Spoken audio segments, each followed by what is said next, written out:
Guys welcome to my YouTube channel. आप सब कैसे हो? आप सब ठीक हो? राम जी आप सबको ठीक रखें। हिना मेहंदी ड्रीम्स में आपका स्वागत है। तो लो मैं फिर से आ गई हूँ फीट मेहंदी का वीडियो लेके। बहुत अच्छी प्यारी फीट मेहंदी डिज़ाइन आज मैंने आप लोगों के लिए बनाई है। आप वॉच करना, स्किप मत करना, क्योंकि इसमें मैंने बहुत प्यारे प्यारे कंगूरे बनाए हैं और पूरी फीट में ऐसी मेहंदी डिज़ाइन में बनाऊँगी। और बीच बीच में मैंने लीव का भी इस्तेमाल किया है। लीव और कंगूरे दोनों मिला के बहुत अच्छी प्यारी ये फीट मेरी डिज़ाइन बनेगी। तो प्लीज़ स्किप मत करना, वॉच करना, लाइक करना, शेयर करना। और ये मेहंदी डिज़ाइन आपको कैसी लगी मुझे कमेंट में भी बताना। ऐसे नए नए मेहंदी डिज़ाइन देखने के लिए मेरी चैनल हिना मेहंदी ड्रीम्स को विजिट कीजिए। उसमें मैंने बहुत अच्छे प्यारे से फीट मेहंदी के वीडियो अपलोड किए हैं।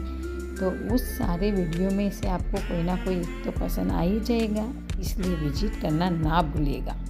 विजिट कर देना। बाय।